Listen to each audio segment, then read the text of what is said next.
Hello guys, welcome to our channel. This is Teja. Right now మనం కొండారెడ్డిపల్లిలో ఉన్నాం.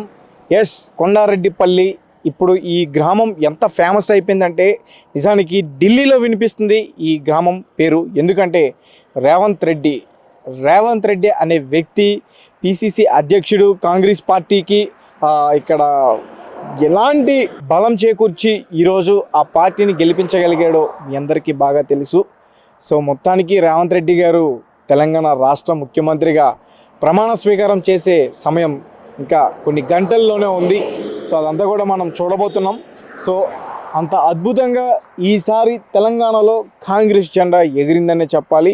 So Kondareddipalli చూస్తున్నాం కదా. ఇప్పుడు కొండారెడ్డిపల్లిలోకి వెళ్ళి మనం అక్కడున్న ప్రతి ఒక్కరిని కూడా చిన్నప్పటి నుంచి రేవంత్ రెడ్డి గారు ఇక్కడ ఎలా ఉండేవారు, ఆయన వ్యక్తిత్వం ఎలా ఉండేది, మొత్తం కూడా వాళ్ళందరి దగ్గర మనం తెలుసుకునే ప్రయత్నం చేద్దాం. అలాగే వారి స్నేహితులు, ఆయనతో పాటు చదువుకున్న వ్యక్తులు కూడా ఇక్కడే నివాసిస్తున్నారు. వాళ్ళ నాన్నగారి అన్నదమ్ముల బిడ్డలు, వాళ్ళ తాతగారి అన్నదమ్ముల బిడ్డలు, వాళ్ళందరితో కూడా మనం మాట్లాడే ప్రయత్నం చేద్దాం.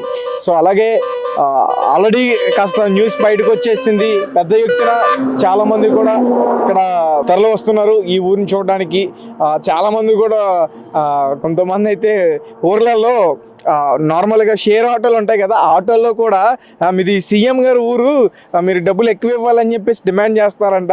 సో అంత అద్భుతంగా ఈ గ్రామం త్వరలో చూడబోతున్నాం. సరే, మనం మొత్తం కూడా వెళ్ళి వాళ్ళందరినీ కలిసే ప్రయత్నం చేద్దాం, వాళ్ళతో మాట్లాడే ప్రయత్నం చేద్దాం. చిన్నప్పటి నుంచి రేవంత్ రెడ్డి గారు ఎలా ఉండేవారు, ఏం తినేవారు, ఎవరితో ఆడుకునేవారు, ఎక్కడ ఉండేవారు, ఇంట్లో ఎక్కువ ఉండేవారా లేదా బయట ఎక్కువ ఉండేవారా, ఇవన్నీ కూడా మనం తెలుసుకుందాం. వాళ్ళ స్నేహితులతోనే మాట్లాడి, మొత్తం వాళ్ళ ఫ్యామిలీ మెంబర్స్తో కూడా మాట్లాడి, వాళ్ళ హోమ్ టూర్ కూడా మనం చేసి మొత్తం అన్ని విషయాలు తెలుసుకునే ప్రయత్నం చేద్దాం. సో ఒకసారి మీకు పేర్లు కూడా చూపిస్తాను. రేవంత్ రెడ్డి గారి ఫ్యామిలీ మెంబర్స్. ఇంటి పేరు వచ్చేసి రంగమ్మ నిలయం, క్రీస్తు శకం యనుమల నరసింహారెడ్డి, అలాగే క్రీస్తు శకం యనుమల రామచంద్రమ్మ, క్రీస్తు శకం యనుమల భూపాల్ రెడ్డి, క్రీస్తు శకం యనుమల కృష్ణారెడ్డి. వీళ్ళందరూ కూడా వీళ్ళ ఫ్యామిలీ మెంబర్స్ అనుకుంటే వీళ్ళందరూ కూడా కాలం చేశారు. వాళ్ళందరూ పేర్లు కూడా ఇంటి బయట పెట్టుకున్నారు. సో ప్రస్తుతం వీళ్ళ ఇంటి దగ్గర చూస్తుంటే కూడా జనమందరూ ఎక్కువ తరహాలో ఇక్కడికి వచ్చి విష్ చేయడానికి చాలామంది వస్తున్నారు. అయితే వీళ్ళ బ్రదర్ ఇక్కడే ఉండే అందరినీ కూడా చూసుకుంటున్నారు. వీళ్ళ ప్రజలు కూడా చాలా ఆనందం వ్యక్తం చేస్తూ ఉన్నారు. ఎందుకంటే ఆయన పుట్టినప్పటి నుంచి ఆయన ఆలోచనలన్నీ కూడా నాయకత్వ లక్షణాలు ఉండి, ఎక్కువగా ఆయన పుట్టిన స్కూల్ కూడా ఇక్కడే దగ్గరలోనే ఉంది, వాళ్ళ ఇంటికి దగ్గరలోనే ఉంది. సో నిజానికి ఇక్కడ ప్రజలు చాలా అదృష్టం అని చెప్పాలి. ఎందుకంటే ఇక్కడ డెవలప్మెంట్ మామూలుగా లేదండి. వాళ్ళు చెప్తున్నారు ఒకప్పుడు ఎలా ఉండేది, ఇప్పుడు ఎలా ఉండేది, చాలా డెవలప్ అయింది. ఇప్పుడు రేవంత్ రెడ్డి గారు సీఎం అయ్యారు కాబట్టి ఇంకా మా ఊరు మొత్తం మన ఇండియాలో మొత్తం కూడా తెలుస్తుంది మా కొండారెడ్డిపల్లి అని చెప్పేసి వీళ్ళందరూ కూడా ఆనందం వ్యక్తం చేస్తూ ఉన్నారు. సో చాలామంది కూడా మనతో పాటు మాట్లాడడానికి వస్తున్నారు. వాళ్ళందరితో కూడా మనం మాట్లాడే ప్రయత్నం చేద్దాం.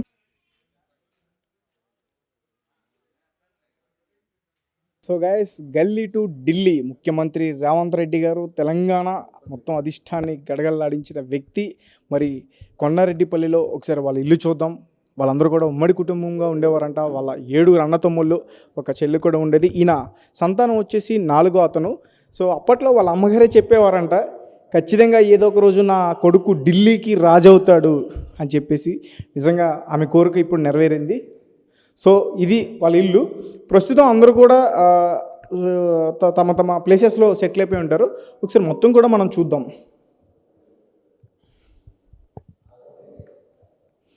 సో లోపలికి వచ్చేస్తే, సో ఎప్పుడైనా వచ్చినప్పుడు ఇక్కడ రెస్ట్ తీసుకోవడానికి ఉంటుంది.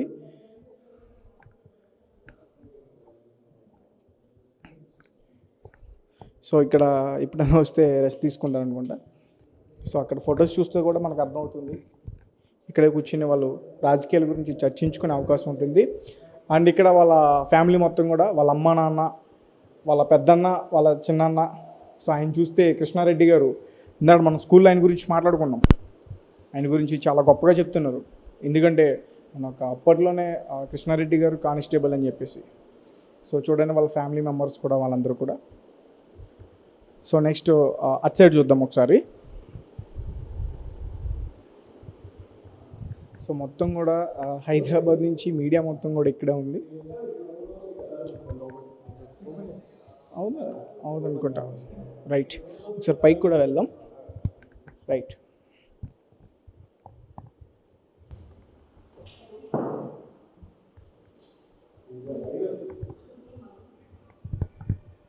సో గైస్, ఇది రేవంత్ రెడ్డి గారి హౌస్. సో ఇక్కడే రాజకీయ నేతలతో ఇక్కడే రాజకీయాల గురించి చర్చించే అవకాశం ఉంటుంది. అండ్ ఇక్కడ ఫోటో చూస్తే మనం ఇట్ సైడ్ రాజే.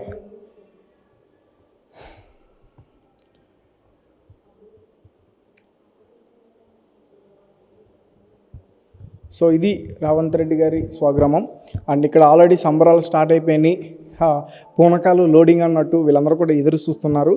అంటే ప్రమాణ స్వీకారం అవగానే ఊరిలో పెద్ద ఎత్తున జాతర సంబరాలు జరుపుకునే అవకాశం ఉంటుందని వీళ్ళందరూ కూడా చెప్తా ఉన్నారు. సో మనం చూస్తున్నాం, ఎటువైపు చూసిన నలుమూలల మీడియా వారు ఇక్కడ జనమందరితో కూడా మాట్లాడి ఆయన చిన్నప్పటి నుంచి ఎలా ఉండేవారు, చిన్నప్పటి నుంచి ఆయన నాయకుని లక్షణాలు ఎలా ఉండేవి, అవన్నీ కూడా అందరితో చర్చిస్తున్నారు. ఇది రేవంత్ రెడ్డి గారి యొక్క స్వగ్రామం. సో ఇక్కడ ఉన్న ఈ ఇటు సైడ్ ఇల్లులు కానీ అటు సైడ్ ఉన్న ఇల్లులు కానీ మొత్తం కూడా వీళ్ళ అన్నదమ్ముల కుటుంబకులే ఉండేవారంట. సో అది కూడా వాళ్ళతో కూడా మనం మాట్లాడడం ప్రయత్నం జరిగింది. వాళ్ళు కూడా వాళ్ళ ఒక చిన్నప్పటి నుంచి ఆయన ఎలా ఉండేవారు అవన్నీ కూడా మనతో పాటు షేర్ చేసుకున్నారు.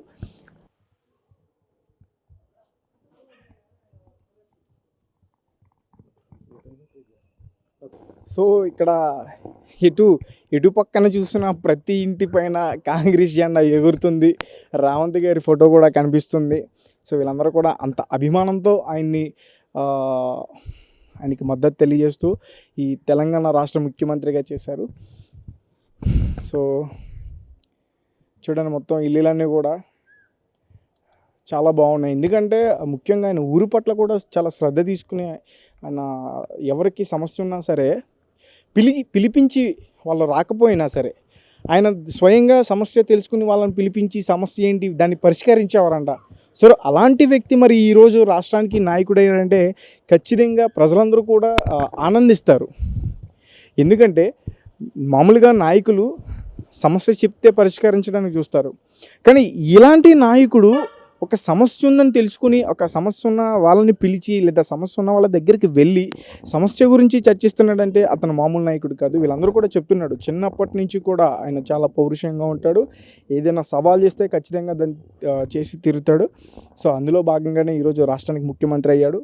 అండ్ మనం కూడా చూసాం, అసెంబ్లీలో కానీ వాళ్ళ కూతురు పెళ్ళిలో కానీ కొన్ని సందర్భాల్లో కానీ రాజకీయ ప్రసంగాలలో కానీ ఎక్కడైనా సరే ఆయన సవాల్ విసిరారు.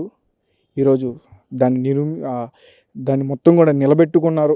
రాష్ట్రానికి ముఖ్యమంత్రి అయ్యారు రేవంత్ రెడ్డి గారు. సో గైస్, రేవంత్ రెడ్డి గారు ఎప్పుడు ఊరికి వచ్చిన హనుమంత్ టెంపుల్, సో ఇక్కడ ఖచ్చితంగా స్వామివారిని దర్శించుకుని ఆయన అప్పుడు మిగతా ప్రజలందరితో కూడా మాట్లాడతారు.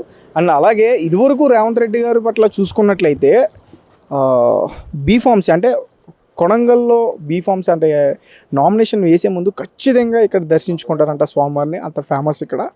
సో మనం కూడా చాలా సందర్భాల్లో కూడా చూసాం, ఇక్కడ మీడియా వారు వచ్చి ఆయన హనుమాన్ టెంపుల్ దగ్గర మాట్లాడడం, ముఖ్యంగా సవాల్ చేయడం, ఇక్కడే పాపం ఎమోషనల్ కూడా అయ్యారు. ఆ వీడియోస్ కూడా ఇప్పటికీ మన ఛానల్లో వస్తున్నాయి.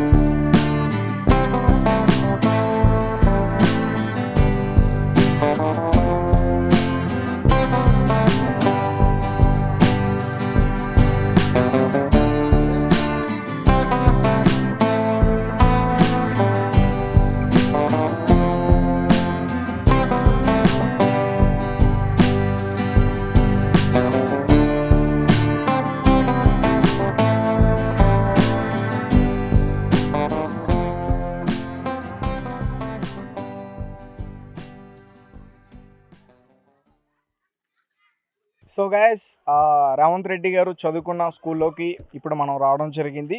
అండ్ ఒకసారి చూడండి, శ్రీమతి ఖాయతి రామేశ్వరమ్మ రామచంద్రారెడ్డి గారి జ్ఞాపకార్థం వారి కుమారుడు డాక్టర్ ఖాయతి విజయశేఖర్ రెడ్డి గారి సహాయంతో నిర్మించిన జిల్లా పరిషత్ ఉన్నత పాఠశాల. సో కొండారెడ్డిపల్లి, వాంగూర్ జిల్లా, నాగర్ కర్నూల్ రాష్ట్రం తెలంగాణ. సో తెలంగాణకి ఇప్పుడు ముఖ్యమంత్రి ఎవరు? తెలంగాణ ముఖ్యమంత్రి ఎవరు ఇప్పుడు? రేవంత్ రెడ్డి సార్. ఓకే, ఎలా అనిపిస్తుంది రేవంత్ రెడ్డి గారు ముఖ్యమంత్రి కావడం? వస్తారా ఎప్పుడైనా ఇక్కడికి? ఏమంటారు ఇక్కడికి వచ్చినప్పుడు? గుడ్ మార్నింగ్ అంటారా? ఏమంటారమ్మా? బాగున్నాం సార్ అంటాం. బాగున్నాం సార్ అంటారా? నీతో ఎప్పుడన్నా మాట్లాడారా? మాట్లాడారు. ఏమంటారు మాట్లాడినప్పుడు?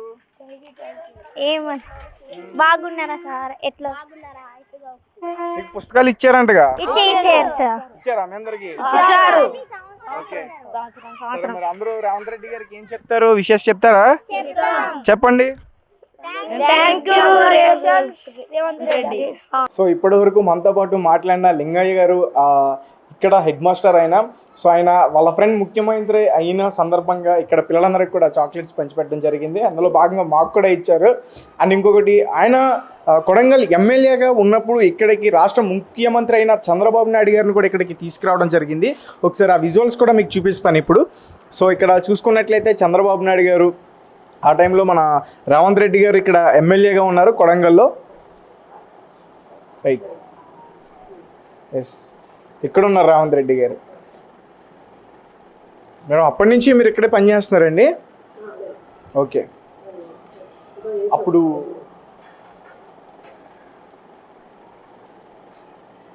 సో ఇక్కడ ఒక మారుమూల గ్రామమైన ఈ కొండారెడ్డిపాలెంకి ఒక ముఖ్యమంత్రిని తీసుకురావడం అంటే నిజానికి చిన్న విషయం కాదండి. ఓకే, వాళ్ళ బ్రదర్ అండి. ఓకే, ఎవ్రీ ఇయర్ కూడా ఇస్తూ ఉంటారంట కదా ఆయన? ఓకే, ఒక బాబుకు 5 అండి. ఓకే ఓకే ఓకే, వాళ్ళ ఫ్యామిలీ మెంబర్స్ అండి.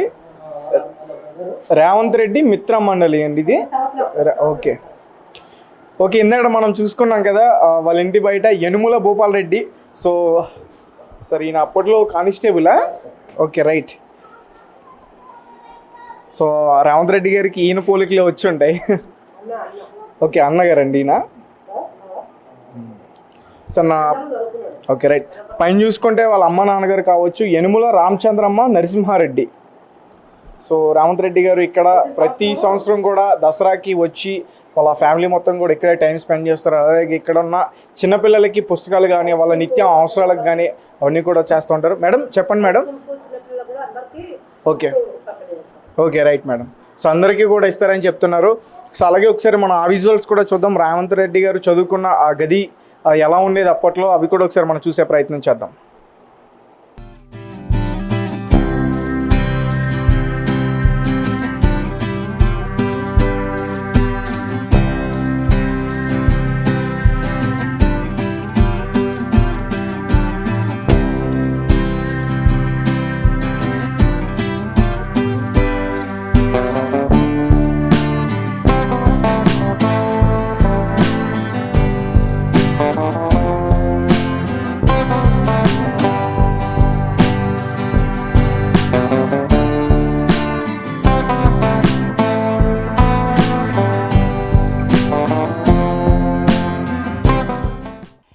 రేవంత్ రెడ్డి గారు చదువుకున్న తరగతి దగ్గర ఉన్నాం.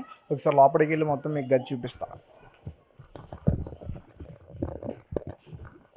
సో ఇది రేవంత్ రెడ్డి గారు చదువుకున్న స్కూల్ చిన్నప్పుడు. అప్పట్లో వాళ్ళందరూ కింద కూర్చుని చదువుకుని ఉంటారు. ఇప్పుడు అన్ని బలాలు వచ్చేసాయి. సో ఇప్పుడు ఇది ఇక్కడ 7th క్లాస్గా ఇప్పుడు ఇక్కడ నడుస్తుంది.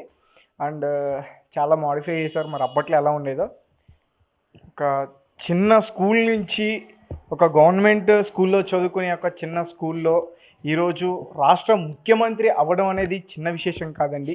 చాలామంది కూడా ఆయన ఒక ఇన్స్పిరేషన్. ముఖ్యంగా తెలంగాణ యువత, అసలు ఆయన ముఖ్యమంత్రిగా కోరుకున్నది ముఖ్యంగా తెలంగాణ యువత కోరుకుంది. అలాంటి నాయకుడు రావాలి, అలాంటి ముఖ్యమంత్రి రావాలి, నిరుద్యోగుల సమస్యలు తీరుస్తారు. స్టూడెంట్స్ అవనివ్వండి, అలాగే ముఖ్యంగా ఉపాధ్యాయులు అవనివ్వండి, అలాగే ఇక్కడ చదువుకుంటున్న ఆడపిల్లలు కానివ్వండి, వాళ్ళందరి పరిస్థితులను కూడా అర్థం చేసుకుని వాళ్ళందరికీ మంచి సహాయం చేయడానికి వీళ్ళ ఫ్యామిలీ ఎప్పుడు కూడా ముందుకు వస్తుందని మనం ఆల్రెడీ చెప్తున్నారు. సో అందులో భాగంగానే మనం చాలా విషయాలు కూడా వివరించాం మన ఛానల్లో. సో ఇదండి ఆయన స్కూల్ అభ్యాసం. సో నాకైతే మాటలు రావట్లేదు. ఒక చిన్న స్కూల్ నుంచి, ఒక చిన్న ఊరు నుంచి ఆ స్థాయికి వెళ్ళారంటే నిజంగా హ్యాట్స్ ఆఫ్ రేవంత్ రెడ్డి గారు.